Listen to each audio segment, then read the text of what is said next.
Hello friends, today the next topic of anatomy, and that is about the larynx, a part for the production of voice, that is phonation, and also a part of your respiratory system.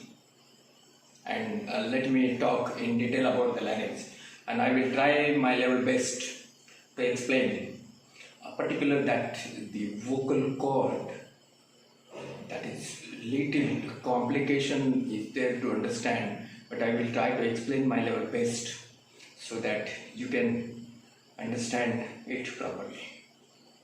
The larynx extend from the last part of oropharynx to the trachea. This middle portion, it is a larynx. It extends from C3 vertebra to C6 vertebra. And dimensions and all this you can look in the book. Now this larynx is composed of cartilages, joints, and whenever there is joint, definitely there are ligaments and the muscles. Muscles for the movement of joints, ligaments to strengthen the joints, and magically the ligaments of the larynx, they are creating thick folds, and those folds are much important in the larynx. So proceed with the cartilages. Larynx is composed of total 9 cartilages. Among 9, 3 are paired and 3 are unpaired cartilages. The single or unpaired cartilages are number 1 thyroid, number 2 cricoid, and number 3 epiglottis. These are 3 single unpaired cartilages, and 3 paired cartilages are arytenoid, cuneiform, and corniculate. Arytenoid, cuneiform, and corniculate, these are paired cartilages, means they are 2 in number, means totally there are 9 cartilages. Now let's proceed with one by one cartilage. Now the first and the prime importance is a thyroid cartilage. You can look this shape. This is the shape of thyroid cartilage. Now if you are looking carefully there, something is going up, something is going down. There is a notch and there is a prominence. Are you getting? So this is one lamina of thyroid cartilage and this is another lamina of thyroid cartilage. Both laminas of the thyroid cartilage, they meet anteriorly. Is it? This is anterior side. They meet anteriorly, whereas the posterior aspect of the thyroid cartilage, it remains apart. It remains apart from each other. Now the posterior aspect of the lamina, it gives 2 horns. It gives 2 horns. One is at the superior portion and one is at the inferior portion. The horn at the superior portion is called as superior horn, whereas horn at the inferior portion, but naturally it is called as inferior horn, or you can say it as a cornu. So there is one cornu, superior cornu, and there is another cornu, inferior cornu. These cornus are made for special purpose. And this is what the situation of thyroid cartilage. This is the thyroid cartilage having right lamina and left lamina. Now at the lamina, outer surface of the lamina, there is oblique line on both sides. There is oblique line, and that line is for providing the attachment to the muscles of the larynx. That line is for the attachment to the muscles of the larynx. So this is one cartilage which is V-shaped. Anteriorly it is attached, posteriorly it remains free. Posterior ends, they are remaining free. There are 2 corni or 2 horns. One is superior horn and one is inferior horn. There is one notch. There is prominence. So these are the features of thyroid cartilage. Number second cartilage is cricoid cartilage. That is cricoid cartilage. It is a cartilage of ring shape. Where the posterior aspect of cartilage, where the posterior aspect of cartilage is broad, and the anterior aspect of cartilage is thin. Posteriorly the cartilage is broad and anteriorly it is thin. The narrow anterior part of the ring is called as arch, whereas the broad posterior part of the ring is called as lamina.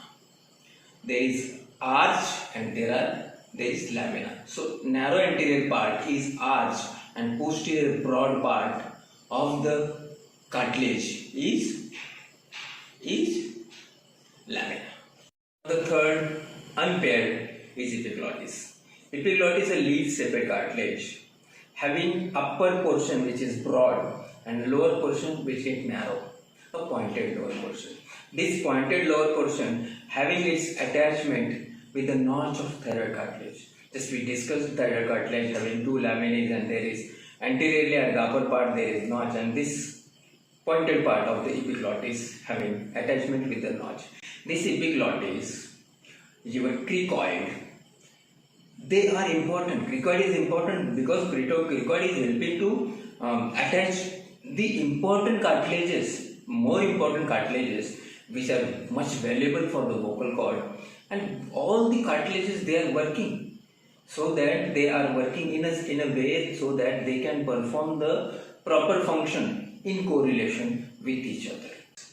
This epiglottis is having right and left margins. So these right and left margins are providing attachment to aryepiglottic fold. What is the name of fold? Aryepiglottic. Now array stands for arytenoid cartilage and epiglottic for epiglottis. So the membrane which is taking origin from arytenoid, it is ascending up and attached to the epiglottis.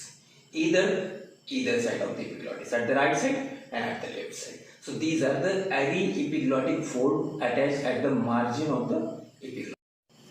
Is a pair cartilage, that is arytenoid cartilage. Now we are knowing this is cricoid cartilage having its lamina and anterior small part.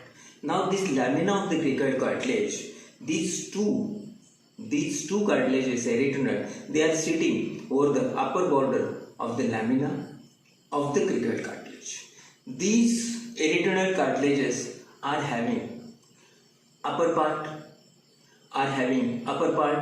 anterior process, you can say anterior medial process and posterior process. This upper part, it gets flat so that it can provide attachment to one more cartilage, which is a pair cartilage of the larynx. And now this anterior medial process, it gives attachment to the ligament. And it is much important in the formation of fold, and the name of that fold is vocal fold. Whereas the posterior portion, it gives attachment to the muscles. So there are two processes. One is anterior process and one is posterior process of the arytenoid. One process gives attachment to vocal fold and posterior process gives attachment to the muscle. Now the next cartilage is corniculate. This corniculate cartilage are small cone-shaped, corniculate-shaped cartilages, and they are the small nodes which are situated at the upper part of the arytenoid cartilage. At the upper part of the arytenoid cartilage, there are two corniculate. And the last paired cartilage of the larynx are cuneiform. They are rod-shaped small cartilages. So these are 9 cartilages. Among 9, 3 are unpaired and 3 are paired. So this is about the cartilages of larynx. About the next one is the joints. Joints of the larynx. Larynx has 2 joints, and both the joints are formed by a cartilage, that is cricoid cartilage, a ring-shaped cartilage. So if it is forming the joint, the name must start with the cricoid. So the joints are cricothyroid, one joint of the cricoid cartilage with the thyroid cartilage, that is a joint, and second joint between the cricoid and arytenoid, the cartilages which are sitting on the lamina. Cricoarytenoid, one joint is cricothyroid joint, so that thyroid cartilage can move, and second is cricoarytenoid, so that arytenoid cartilage can move, because there is need of movement so that we can produce the sound. There is need of movement of the folds, and those mucous membranes are attached with these cartilages, so there is need of joints. So these two joints are formed by cricoid cartilage, one with the thyroid, that is called as cricothyroid cartilage, and second with the arytenoid, that is called as cricoarytenoid cartilage. And one more thing, both the joints are of synovial variety. Both the joints are of synovial type.